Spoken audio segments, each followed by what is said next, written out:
नमस्कार। इलेक्ट्रोहोम्योपैथी के इस विशेष एपिसोड में आपका प्यारा दोस्त डॉक्टर अनिल श्रीवास्तव इलेक्ट्रोहोम्योपैथी के विशेषज्ञ के रूप में आपके बीच बस्ती से हाजिर है। आज हम अपने पिछले क्रम को जारी रखते हैं। सेक्स आज देश का लगभग 70 से 72% युवा सेक्स से संबंधित रोगों से ग्रसित है।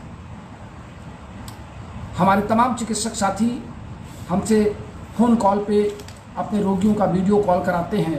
रोगी शर्माता है, झिझकता है, अपनी बातों को शेयर करने से घबराता है।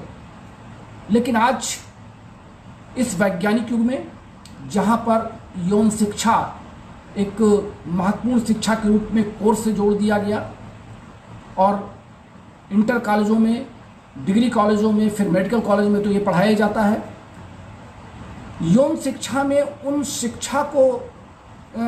शिक्षा के पद्धतियों को सम्मिलित किया गया है जिनमें हमारे अंदर जो विचार कुंठित होते हैं उनको बाहर निकालने का प्रयास किया जाता है। आमतौर पे एक युवा दंपत्ति जब इस बात की शिकायत लेके आते हैं कि उनकी 5 साल 6 साल हो गए हैं और अभी उनको कोई बच्चा नहीं हुआ है, और वो बड़े दुखी मन से हमारे चिकित्सक साथियों के पास पहुंचते हैं, और तब हमारा चिकित्सक साथी हमारा फ़ोन बजाता है, हमसे वीडियो कॉल कराता है और हम उनकी समस्याओं पर विचार करते हैं। तो आज का हमारा विषय है कि हम संतान प्राप्ति के लिए किस प्रकार इलेक्ट्रोहोम्योपैथी से हम अपने रोगियों को विशिष्ट लाभ दे सकते हैं। ये आज का टॉपिक है और इसी टॉपिक पर हम बहुत संक्षिप्त सी चर्चा करेंगे।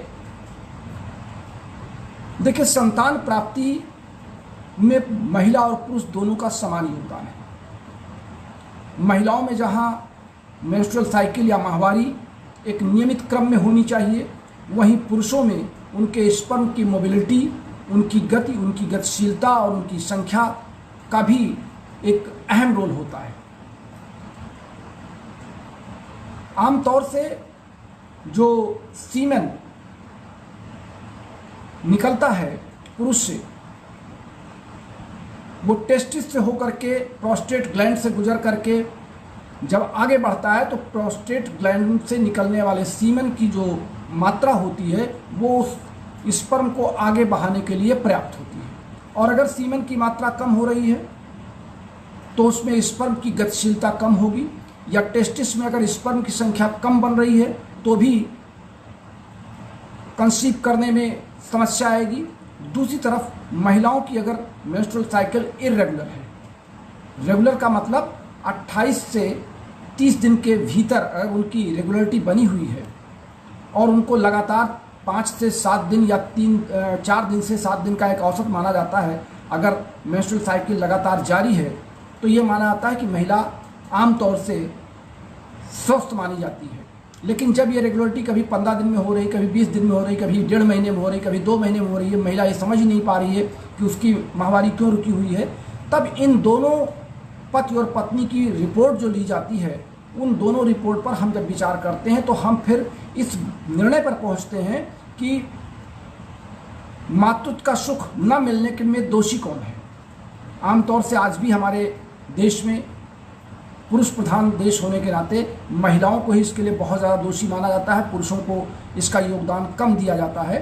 लेकिन एक चिकित्सक होने के नाते समाज में आप बैठते हैं, चिकित्सक की कुर्सी पर बैठते हैं, तो आप पहले अपने पुरुष साथी, जो भी महिला के साथ पुरुष साथी आते हैं, पहले उन्हीं की रिपोर्ट की डिमांड किया करिए। उनकी रिपोर्ट देखने के बाद ही आप महिला की रिपोर्ट पर ध्यान दें। आमतौर से हो सकता है कि महिला के जनन अंगों में, उनके यूटेरस में या सर्विक्स में या वैजाइनल कैविटी में कहीं पर कोई व्यवधान हो, या प्राकृतिक रूप से कोई उसके बनने में, उसके साइज में कोई व्यवधान हो, तो वो तो आप पहले किसी अच्छे गायनेकोलॉजिस्ट से, किसी महिला चिकित्सक से उनकी जांच करवा लें, और जांच करवाने के बाद अगर उनकी रिपोर्ट आपके पास है तो आप उस पर विचार कर सकते हैं। मेंस्ट्रुअल साइकिल आमतौर से 28 दिनों में बांटी जाती है। जब मैं फिजियोलॉजी का क्लास ले रहा था वर्ष 2020 में, तो मैंने इस पर बड़ी विस्तृत चर्चा की थी। हमारे नए साथी हमारे पुराने क्लासों को खोल करके सुन सकते हैं।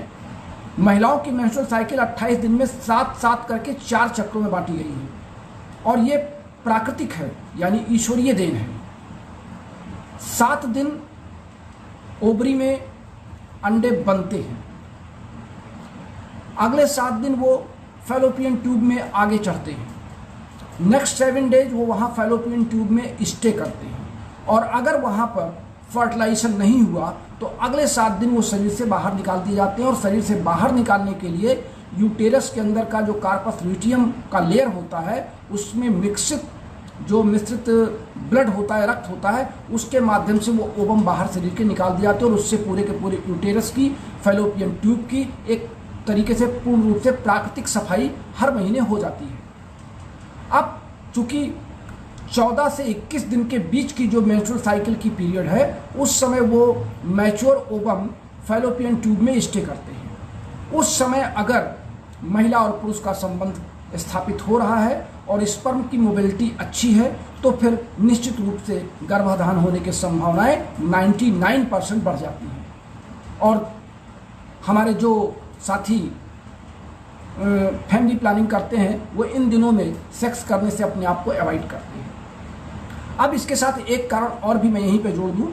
आमतौर से पुरुषों में ये शिकायत होती है कि उनका जो स्पर्म है वो पूर्ण कॉलिक न हो करके अपूर्ण समय में ही स्खलित हो जाता है, यानी उनका जो स्तंभन है या उनकी जो स्टेबिलिटी है सेक्स पावर की वो उनकी कम होती है।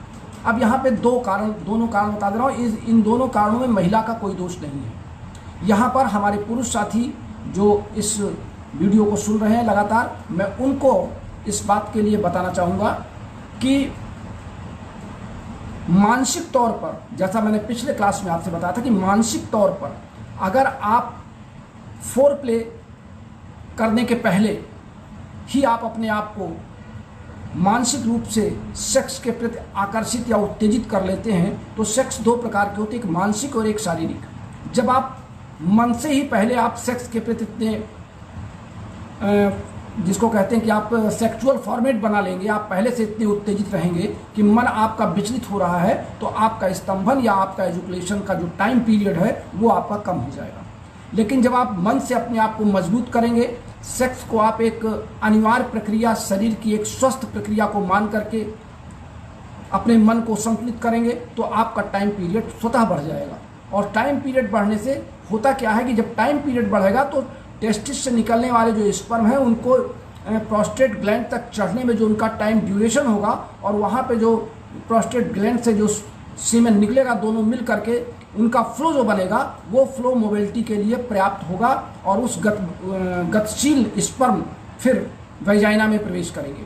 लेकिन जब आपका फ्लो पहले बन गया और स्पर्म आपके वहाँ तक नहीं पहुँचे, आपका सीमेन प्रोसेस ही बाहर जा रहा है, केवल जिसको कह सकते हैं कि उसमें स्पर्म है ही नहीं, केवल प्रोस्टेट ग्लैंड का जो रिसाव है या जो प्रोस्टेट ग्लैंड की जो एक फ्लूइड है वही बाहर निकल रहा है गतिशीलता के कारण और स्पर्म पीछे रह जा रहे हैं, तो ये भी एक कॉज बनेगा कि आप गर्भाधान करने से वंचित रह जाएंगे। इसलिए इन दोनों समस्याओं में अगर महिलाओं की कोई इंटरनल प्रॉब्लम है उनके साइज़ में या उनके ऑर्गन्स में या फैलोपियन ट्यूब का माउथ बंद है उसकी भी जांच करा ली जाए, सर्विक्स के माउथ में अगर कोई दिक्कत है या कोई सिस्ट है उसकी भी जांच करा ली जाए, यूटेरस में अगर कोई प्रॉब्लम है या मेंस्ट्रुअल साइकिल का इरेगुलर होना, ये तमाम काज आपस में जोड़ते हुए हम इलेक्ट्रोहोम्योपैथी के दृष्टिकोण से इलेक्ट्रोहोम्योपैथी की दवाओं का समायोजन करते हैं। मन और शरीर इन दोनों सिस्टमों को बैलेंस करते हुए हम इलेक्ट्रोहोम्योपैथी में औषधियों का चुनाव करते हैं। इसलिए ऐसे चिकित्सक जिनके पास इस तरह के रोगी आते हैं हम उनसे आशा करते हैं कि वो अपने रोगी के दो पहलू पर, यहाँ पर महिला और पुरुष दोनों की दवाएं आपको देनी पड़ेंगी। महिलाओं को C1, अगर उनके मेंस्ट्रुअल साइकिल में कहीं गड़बड़ी है तो C1 के साथ A1 प्लस RE ये आप कंटिन्यू 4 महीने तक चला दीजिए। C1, A1 और RE इन तीनों को मिलाकर के आप 4 महीने तक लगातार दीजिए और हर मेंस्ट्रुअल साइकिल का टाइम पीरियड और उसके फ्लो की जानकारी आप एक उसका चार्ट बना लीजिए। और पुरुष में अगर एजुकेशन की प्रॉब्लम आ रही है या मानसिक रूप से वो आपको स्वस्थ नज़र नहीं आ रहे हैं तो उनको C1 के साथ CNS और RE जो मैंने अपने पिछले पीरियड में बताया था ये आप दें। अब चूंकि टेस्टिकल्स की या टेस्टिस की एक महत्वपूर्ण दवा है यस्त्री, हालांकि यस्त्री हमारे इलेक्ट्रोहोम्योपैथी के तमाम साथी स्किन से जोड़ लेते हैं, लेकिन हम लोगों की टीम ने यानी डॉक्टर रमाशंकर एंड कंपनी की टीम ने इस पर जब शोध किया तो देखा गया कि टेस्टिकल्स पर इसका और टेस्टिस के संपूर्ण भाग पर इसका पूरा का पूरा यस्त्री का योगदान बहुत अच्छा है। इसलिए यस्त्री के साथ हम सीधे यल2 जोड़ देते हैं। यल2 और यस्त्री को हम सुबह दोपहर शाम 3 बार भोजन के पहले दे दें। CNS प्लस RE और C1 ये हम सुबह शाम, सुबह खाली पेट और रात में सोते समय ये दे दें। भोजन सुपाच्य कराया जाए, हरी साग सब्जियों का प्रयोग कराया जाए। ज़्यादा गरिष्ठ भोजन ना तो पुरुष को लेना है ना महिला को लेना है।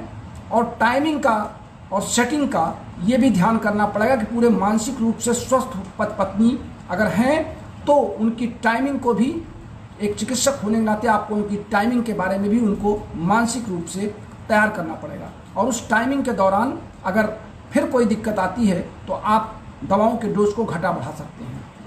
इनसे संबंधित अगर आप किसी के कोई सवाल हैं तो आप अपने हमारे व्हाट्सएप नंबर 9793252355 पे लिख सकते हैं, हमसे व्यक्तिगत संपर्क कर सकते हैं, हमसे वीडियो कॉल कर सकते हैं, हमारी परामर्श ले सकते हैं और आप व्यक्तिगत भी हमसे संपर्क कर सकते हैं। आज के लिए बस इतना ही, फिर मिलते हैं इसके अगले सीरीज में।